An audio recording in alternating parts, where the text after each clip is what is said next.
IDF spokesman Brigadier General Effie Dufresne said Hamas is steadily losing control over Gaza and its people. Dufresne also released a map showing how the IDF is controlling more ground in Gaza. We are delivering major setbacks to Hamas and pushing the terrorist organization closer to collapse.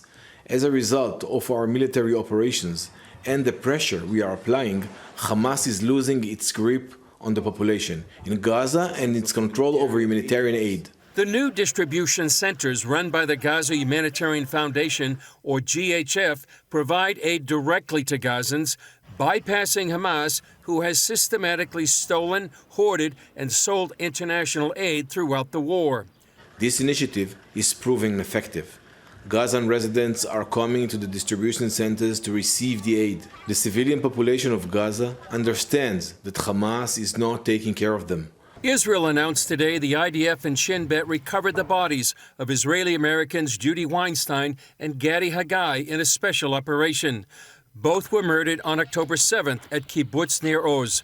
Israeli Prime Minister Benjamin Netanyahu said all the citizens of Israel extend heartfelt condolences to the families. The U.S. vetoed a UN Security Council resolution calling for a permanent and unconditional ceasefire in the war between Israel and Hamas, but did not demand Hamas disarm or release the remaining hostages. The United States has been clear. We would not support any measure that fails to condemn Hamas.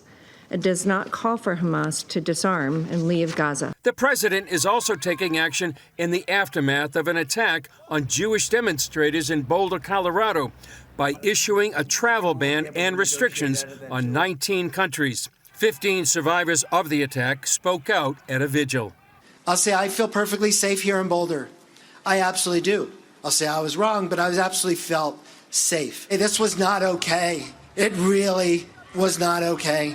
The Boulder attack followed the murders of 2 Israeli embassy employees in Washington, D.C. in May, Yaron Lashinsky and Sarah Milgram. Israel has been arming a family clan, sometimes called a militia, in Gaza in order to strengthen opposition to Hamas.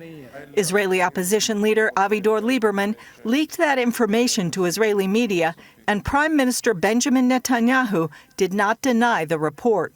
On the advice of security officials, we activated clans in Gaza that oppose Hamas. What's wrong with this? This is only good and saves the lives of IDF soldiers. The publication of this only benefits Hamas, but Lieberman doesn't care. That report comes as the Gaza Humanitarian Foundation has closed all of its aid distribution sites in Gaza for now, saying they will be reopened later. The sites were closed after shootings near the aid locations earlier this week. Meanwhile, Israel has assured the U.S. it will not strike Iran's nuclear facilities unless President Trump makes it clear that negotiations with Iran have failed. The Los Angeles Police Department declared an unlawful assembly Sunday night as protesters failed to disperse in the downtown area. Rioters blocked a major freeway and set cars on fire as law enforcement used tear gas, rubber bullets, and flashbangs to control the crowd. Protesters launched fireworks toward police. President Trump says he's not ruled out Defense Secretary Pete Hegseth's suggestion of mobilizing active-duty Marines if the clashes continue. We see danger to our country and to our citizens, and we'll be very, very strong in terms of law and order.